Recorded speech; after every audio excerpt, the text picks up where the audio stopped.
Otot kawat balung besi, ungkapan yang sering kita dengar untuk menggambarkan seorang kesatria yang sakti mandraguna, bisa terbang tanpa sayap. Dialah Raden Gatotkaca, anak dari Raden Bima, yaitu penenggak Pandawa, dan Dewi Arimbi, putri kedua dari Prabu Tremboko, Raja Pringgodani.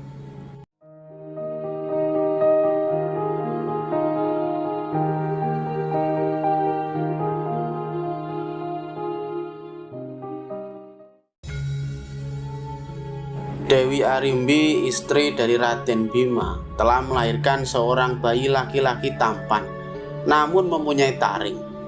Bayi tersebut diberi nama Raden Tetuka, yang merupakan titisan dari Raden Arya Gandamana dari kerajaan Pancala.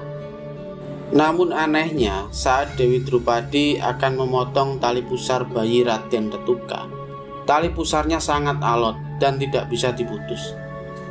Hingga Raden Bima menggunakan kuku Pancanaga, tapi tetap gagal. Tali pusar Raden Tetuka tidak mau putus. Setahun telah berlalu, Raden Tetuka masih menyatu dengan ari-arinya.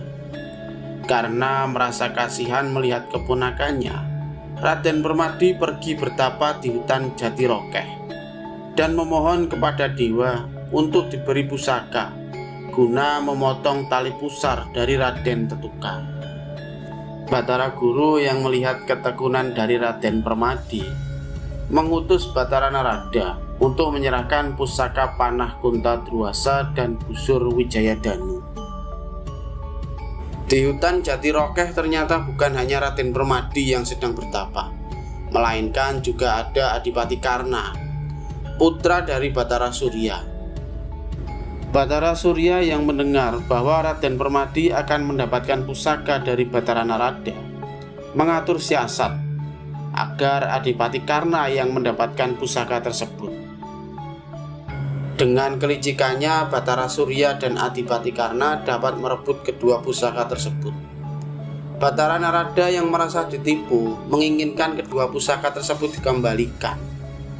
Namun Adipati Karna menolak, mengejek Batara Narada. Karena merasa tersinggung, Batara Narada pun langsung pergi dan mencari keberadaan Raden Permadi. Setelah menemukan Raden Permadi, Batara Narada menceritakan semuanya. Raden Permadi berlapang dada jika memang pusaka tersebut direbut oleh Adipati Karna. Sebenarnya ia hanya menginginkan kayu kastuba mulia untuk memotong tali pusar keponakannya. Mendengar hal itu, Batara Narada mengatakan, Warangka Kunta Druwasa terbuat dari kayu kastuba mulia. Mengetahui hal itu, Raden Permadi langsung pergi dan menyusul Adipati Karna. Raden Permadi meminta Adipati Karna mengembalikan kedua pusaka tersebut. Namun Adipati Karna menolak, sehingga pertarungan pun terjadi. Akhirnya Raden Permadi hanya bisa merebut Warangka Kunta Druwasa dari Adipati Karna. Batara Narada menghampiri Raden Permadi dan mengatakan akan kembali ke Kahyangan dan membantu Batara Indra melawan raksasa dari kerajaan Kiskandapura. Mengetahui hal tersebut, Raden Permadi berjanji setelah ia berhasil memotong tali pusar keponakannya, ia akan membantu para dewa berperang melawan para raksasa. Raden Permadi sampai di Kesatrian Jodipati dan langsung mencoba memotong tali pusar keponakannya. Ajaibnya, tali pusar Raden Tetuka langsung terputus dan Warangka Kunta Druwasa musnah menyatu dengan tubuh Raden Tetuka. Setelah berhasil memotong tali pusar keponakannya, Raden Permadi pergi membantu para dewa berperang melawan para raksasa. Satu persatu raksasa tewas terkena panah dari Raden Permadi. Patih Sekiputantra yang melihat para pasukannya tewas, maju melawan Raden Permadi. Dengan menggunakan ajian gelap Sayuta, Patih Sekiputantra membuat Raden Permadi jatuh terpental sangat jauh. Batara Guru yang melihat Raden Permadi dapat dikalahkan menghampiri Batara Indra dan Batara Narada, lalu mengatakan, yang dapat mengalahkan Patih Sekiputantra adalah Raden Tetuka. Mendengar hal itu, Batara Narada pamit menuju kesatrian Jodipati. Batara Narada datang tanpa menampakkan diri dan langsung merebut Raden Tetuka yang berada di gendongan Dewi Arimbi. Prabu Kresna yang berpenglihatan tajam mengetahui bahwa itu adalah Batara Narada dan langsung mengajak Raden Bima untuk menyusul ke Kahyangan.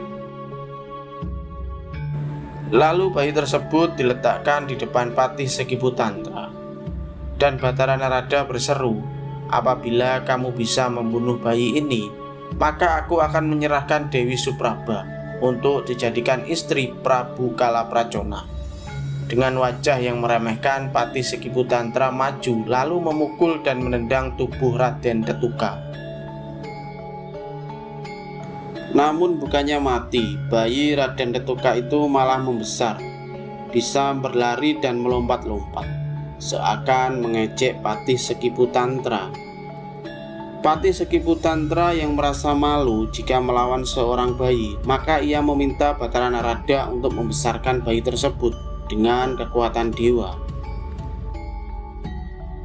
Dengan perintah dari Batara Guru, Batara Narada menceburkan Raden Tetuka ke dalam kawah Candra di Muka dan diikuti para dewa yang menceburkan senjata pusaka mereka.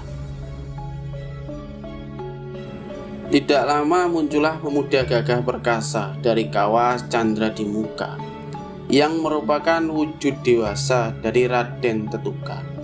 Lalu Batara Guru menyambutnya dan memberi nama Raden Gatotkaca. Gatot artinya ulet, kaca adalah cermin. Gatotkaca berarti manusia yang ulet dan perkasa, sebagai cermin teladan bagi para pemuda. Setelah itu Raden Gatotkaca maju melawan Patih Sekiputantra. Tendangan maupun pukulan yang dilakukan Patih Sekiputantra tidak dapat melukai Raden Gatotkaca. Karena merasa kebingungan, Patih Sekiputantra menggigit Raden Gatotkaca. Tapi Raden Gatotkaca bisa lolos dan membalas menggigit leher Patih Sekiputantra. Akhirnya Patih Sekiputantra tewas oleh gigitan Raden Gatotkaca. Pada saat yang bersamaan, Prabu Kresna dan Raden Bima tiba. Lalu Batara Guru memperkenalkan pemuda ini adalah Raden Gatotkaca, putra dari Raden Bima. Kemudian Raden Bima memeluk putranya. Prabu Kresna yang merasa risih melihat gigi taring Raden Gatotkaca menggunakan cakranya memotong gigi taring tersebut. Kini Raden Gatotkaca terlihat tampan dan gagah dengan sempurna. Karena kemenangannya tersebut, Raden Gatotkaca mendapatkan hadiah dari Batara Guru berupa pakaian pusaka. Yang pertama caping Basunanda yang dapat melindungi dari panas matahari dan hujan. Kedua kotang Antara Kusuma yang membuat Raden Gatotkaca bisa terbang ke angkasa dan dadanya bisa bersinar tapi tidak menyilaukan. Yang terakhir adalah kasut Padaka Carma yang berguna sebagai tolak bala. Tiba-tiba Prabu Kalapracona ini datang ke Kahyangan sambil mengamuk menuntut balas kematian Patih Sekiputantra.